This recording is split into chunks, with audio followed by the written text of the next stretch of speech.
우리가 오늘과 내일 살펴볼 누가복음 15장은 하나님의 마음을 전혀 모르는 바리새인과 서기관들을 향한 권면의 말씀입니다.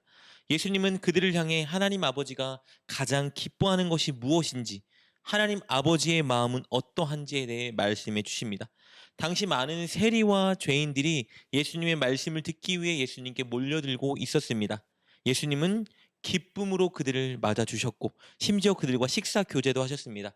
그들을 하나님 나라의 일원으로 받아들여 주신 겁니다. 그러자 바리새인과 서기관들이 이 광경을 보고 예수님의 신분과 권위에 대한 의구심을 갖기 시작합니다. 1절과 2절입니다.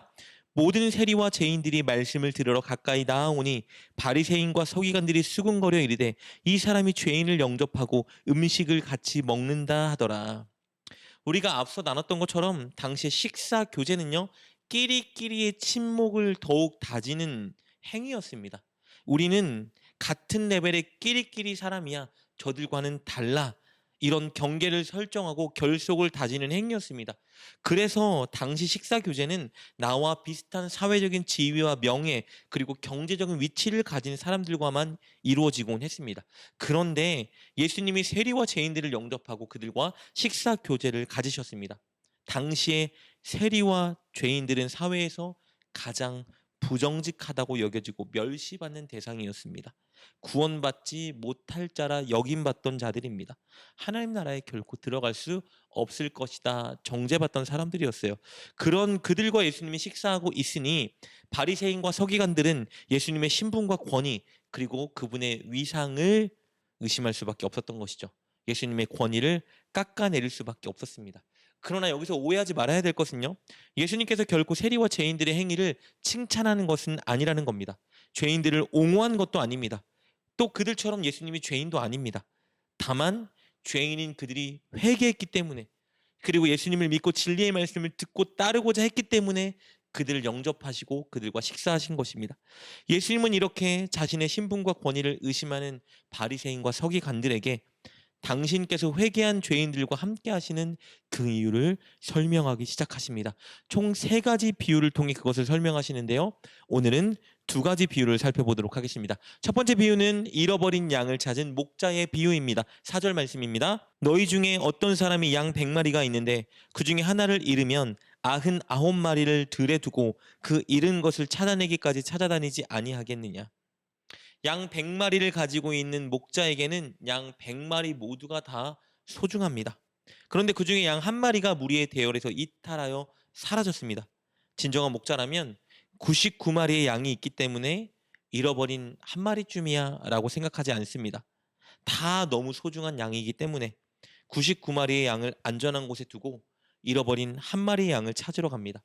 그렇게 잃어버린 양을 찾기 위해 애쓰던 목자가 잃어버린 양을 발견할 때 그 기쁨은 이루 말할 수 없는 것입니다. 자신의 사비로 친구들과 이웃을 불러 모아 잔치를 벌일 정도로 기쁜 일입니다. 5절 6절입니다. 또 찾아낸즉 즐거워 어깨에 메고 집에 와서 그 벗과 이웃을 불러 모으고 말하되 나와 함께 즐기자 나의 잃은 양을 찾아내었노라 하리라. 예수님은 이 비유를 통해 아주 중요한 진리의 말씀을 전해주고 계십니다. 예수님께서 당시 영접하고 함께 식사했던 그 세리와 죄인들이 예수님께는 바로 잃어버린 양과 같은 존재라는 것이죠. 예수님은 그들을 찾기 위해 이 땅에 오신 겁니다. 그들이 회개하고 하나님께 돌이키게 하기 위해서 인간의 몸을 입고 이 땅에 오신 거예요. 그런데 그들이 회개하니 그들이 예수님의 말씀을 듣기 위해 몰려들고 있으니 얼마나 기쁘셨겠습니까? 그들과 식사하지 않을 수 있겠습니까? 이것이 하나님 아버지의 마음입니다. 바리새인과 서기관이 놓쳤던 하나님 아버지의 마음이죠. 7절입니다. 내가 너희에게 이르노니 이와 같이 죄인 한 사람이 회개하면 하늘에서는 회개할 것이 없는 의인 99으로 말미암아 기뻐하는 것보다 더하리라. 예수님은 이어 두 번째 비유를 주십니다. 잃어버린 돈을 찾은 여인의 비유입니다. 8절입니다. 어떤 여자가 10드라카마가 있는데 하나를 잃으면 등불을 켜고 집을 쓸며 찾아내기까지 부지런히 찾지 아니하겠느냐. 한 드라크마는 사실 큰 가치의 돈은 아닙니다. 하루 품삯인 한 데나리온 정도의 돈이에요. 오늘날로 환산하면 한 10만 원 정도 되겠죠. 그러나 10드라크마는 단순한 돈 이상의 의미가 있습니다.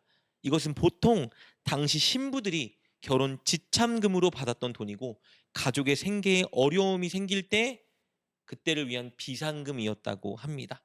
그리고 당시 남자가 여자를 아내로 맞이할 때 지참금을 주곤 했는데요. 10드라크마를 줄에 꿰어서 주었다고 합니다.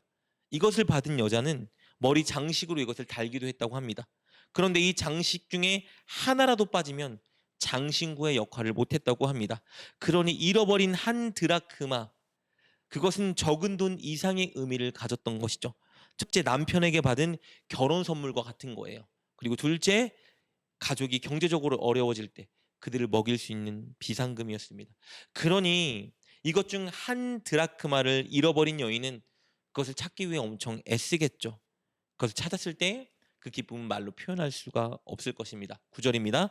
또 찾아낸즉 벗과 이웃을 불러 모으고 말하되 나와 함께 즐기자, 잃은 드라크마를 찾아내었노라 하리라. 예수님이 영접하고 식사했던 세리와 죄인들이 바로 잃어버린 한 드라크마와 같은 자들이었던 것이죠. 그들이 회개하고 예수님께 돌아올 때 예수님은 말로 표현할 수 없을 정도로 벅차고 기쁘십니다. 잔치를 열지 않을 수가 없는 것이죠. 그래서 이 땅에서 그들과 함께 식사 교제를 하신 겁니다. 10절입니다.